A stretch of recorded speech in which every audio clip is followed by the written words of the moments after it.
PTI के इस्लामाबाद में एहतजाज के पेश नज़र लाहौर के तमाम दाखिली और खारजी रास्तों पर अब भी कंटेनर्स रखे हुए हैं। मोटरवे भी 6 मुख्तलिफ सेक्शन से बंद है। जगह जगह पुलिस की भारी नफरी तैनात कर दी गई है। इस पर हम बात करते हैं टॉन न्यूज़ के रिपोर्टर मोहम्मद कुर्बान से। कुर्बान, बताइएगा, रास्तों की बंदी से शहरियों को किन मुश्किलात का सामना है और सिचुएशन कब तक क्लियर होने के इम्कानात हैं?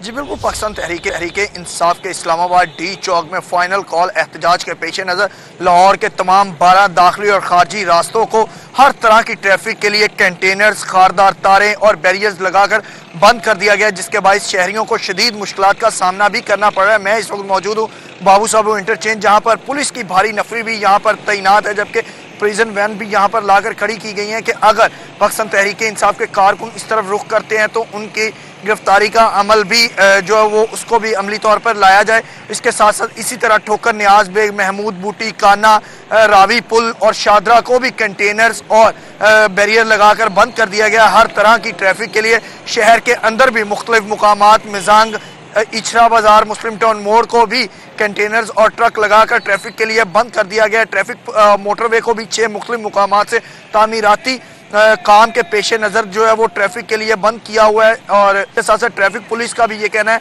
कि शहरी गैर ज़रूरी सफ़र से इज्तनाब करें और अगर सफ़र करना ज़रूरी भी हो तो वो सफ़र करने से कबल उनकी हेल्पलाइन 15 पर कॉल करके मालूमात हासिल करें और उसके बाद वो अपने घरों से निकलें। जी।